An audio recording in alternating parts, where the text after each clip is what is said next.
afternoon class. Today I will be teaching on the topic suturing techniques. This topic is for BSc second year and this is from MedSearch.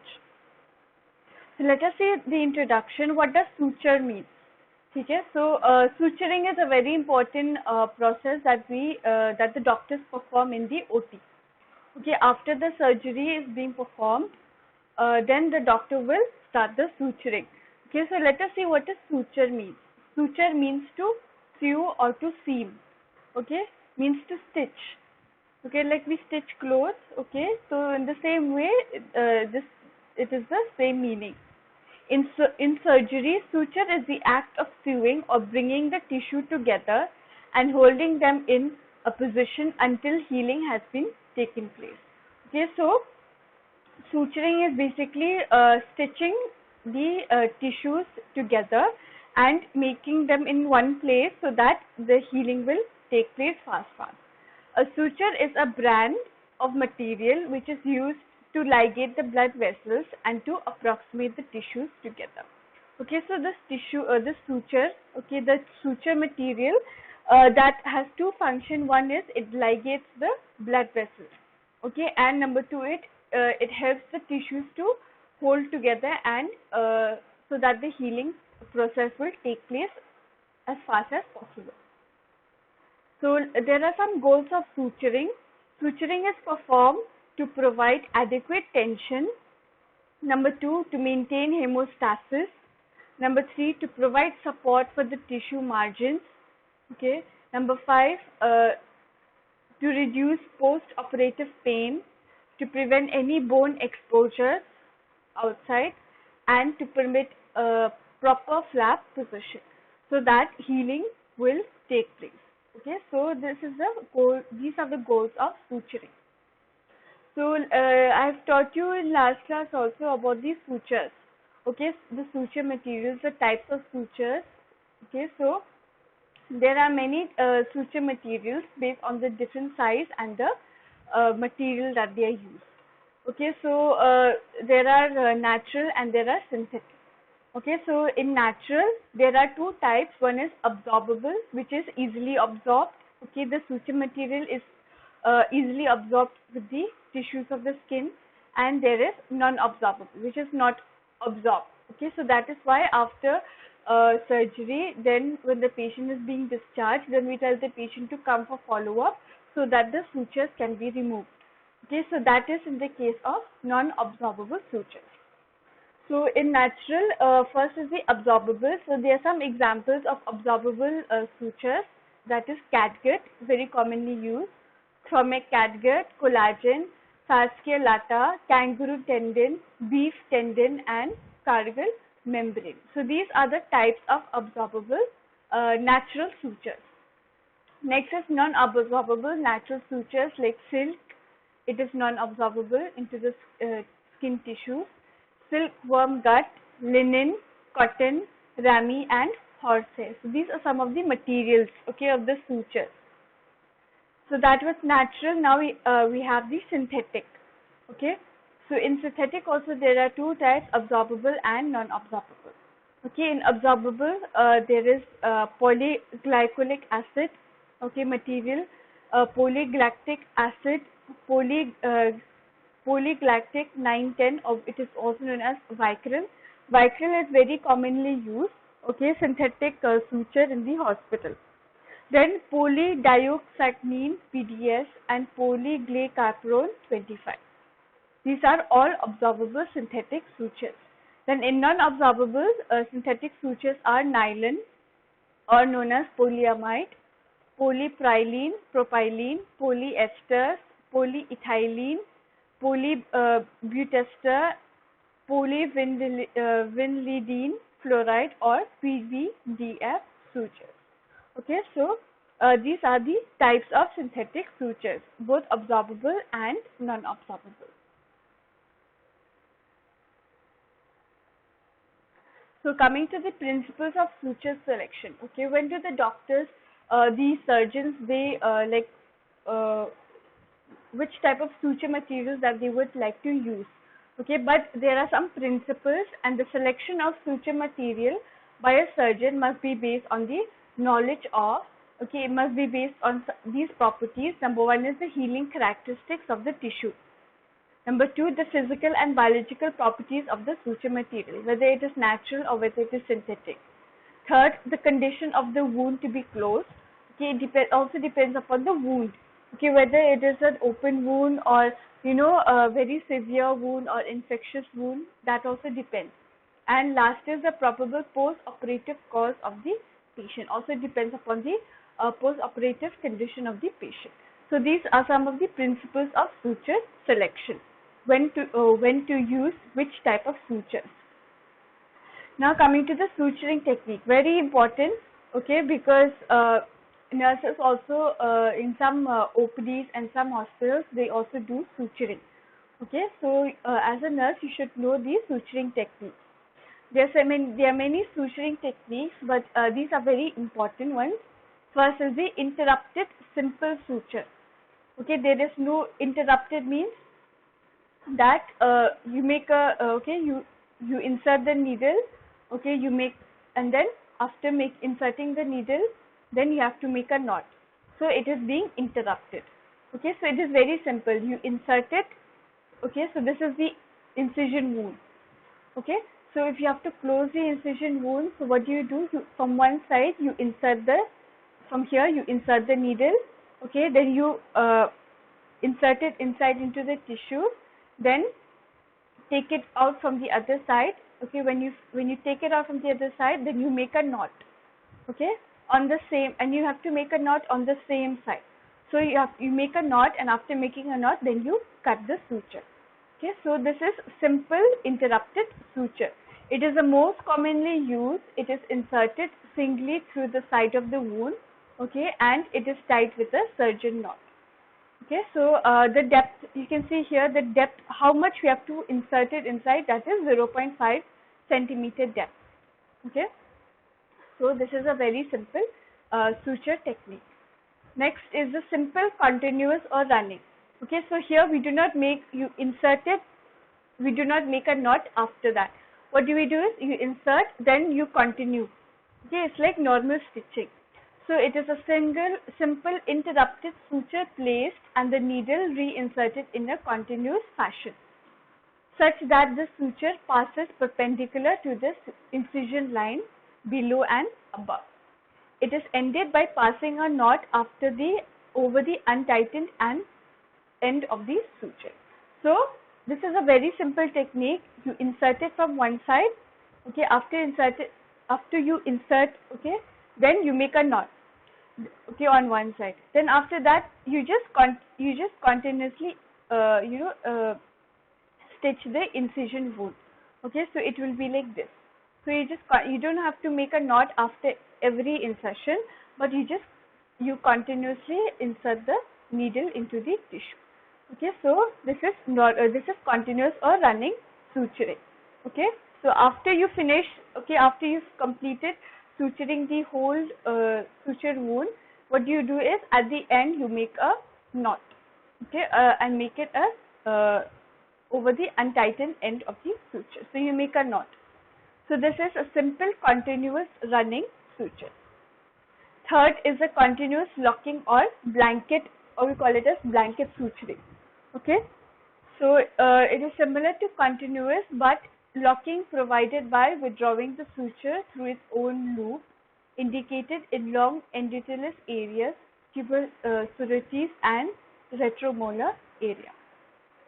So this is a blanket. Okay, when you insert it, after inserting, okay, from here you insert into the tissues, you take out the needle from one side, and before you pull the whole thread, what do? Is you make a loop and you insert the needle through that loop, okay, through that circle, and it will be like this.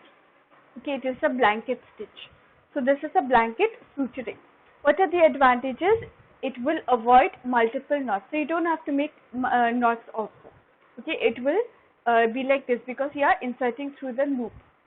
Then it distributes tension uniformly, watertight closure, and it prevents excessive tightening. So there is no excessive tightening on the incision also. Okay. Then disadvantages, it prevents adjustments of tension over the suture line as tissue swelling can occur. Okay, so there can be chances for tissue swelling in blanket suturing. So this is the blanket suturing. Next is the vertical mattress. Okay, so it is specially designed for use in the skin. It passes at two levels. One is deep to provide support and adduction of the wound surfaces at a depth, and one is superficial to draw the edges together and evert them. So here we are making two incisions. Okay, we are inserting two times. So first is we will insert. Okay, first the needle will go deep. Okay, it will go deep into the tissues. Then we take it out. From here, when you take out, then you insert it superficially now. Okay, so when you insert it superficially, then you take out from one side and then you pull it and make a knot. So this is also very simple. So this is a vertical mattress. So it is used for closing deep wounds, and this approximates subcutaneous and skin edges. So what does it do? It has two functions. One is it closes the deep wounds. Okay, if there are deep cuts, then it closes the deep cuts also. And number two is it helps in the skin edges. Okay, the edges of the superficial layer of the skin, it will hold them together. So this is the vertical mattress. Fourth is the horizontal. Okay, so it everts mucosal or skin margin, or it closes the mucosal or the skin margin, bringing greater areas of raw tissue into contact. It is so used for closing bony deficiencies such as oroantral fistula or cystic cavities. So horizontal mattress is mostly used for any bone deficiency. Okay, the disadvantage here is that it constricts the blood supply to the edges of the incision. So that is the main disadvantages of horizontal mattress. Then we have the figure of 8 suture. Okay, it is like an 8. Okay, 8 number. So it is used for extraction, socket closure, and for adaptation of gingival papilla around the tooth. Okay, so this is mostly used like in any dental procedure. Okay, like root cavity treatment, or any root canal treatment, or any root extraction, or any oral suturing. Suturing begun on buccal surface, that is 3 to 4 millimeter from the tip of the papilla, so as to prevent any tearing. Okay. Needle is first inserted into the outer surface of the buccal flap and then into the lingual flap. Then the needle is again inserted into the same fashion as a horizontal distance, and then both ends are tied. So it will become like an 8. Okay, you insert from one side, then you insert from the buccal flap, then again you insert into the lingual flap. Okay, and then reinsert into the same fashion, and then it will become like an 8 structure. So this is called a figure of 8 suture. This is not commonly performed. Okay, then last is the purse string suture. Okay, so it is a circular, you can see here it is like in a circular motion. Okay, so it is a circular pattern that draws together the tissue in the path of the suture when the ends are brought together and tied. Okay, so here you make you can see here it will be like a purse.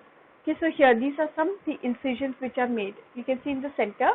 Okay, so what do is we make a circle. We insert the needle in a circular manner, and then when the 2 points have reached together, then we make a knot. Okay, so this is like a purse string. Okay, it's like a image of a purse. So okay, so that we have come to the types of suturing techniques. Okay, so there are many types, like simple interrupted suture, simple continuous or running suturing, continuous locking or blanket suture, vertical mattress suturing, horizontal mattress suturing, figure of 8 suture, and purse string suture. So these are all about sutures, okay, that we are using needle and we are using the suture material, the thread. So apart from that, the suturing material that we are using, there are some other mechanical wound closure devices. Okay, so you must have seen these like staplers. Okay, they are being used in the OT. Instead of using the suture material, suture thread and needle, we are using just the simple devices. So first is the ligating clips. Okay, so they are like clips. You can see here. Okay, so these are reabsorbable or non-reabsorbable.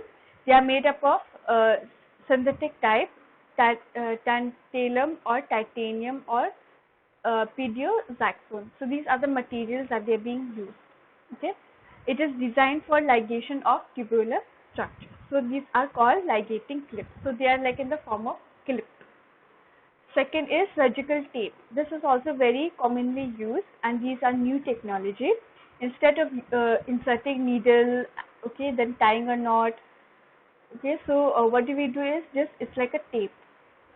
So this is a microporous tape which is used alone or in conjugation with skin sutures to decrease tension at the wound margin.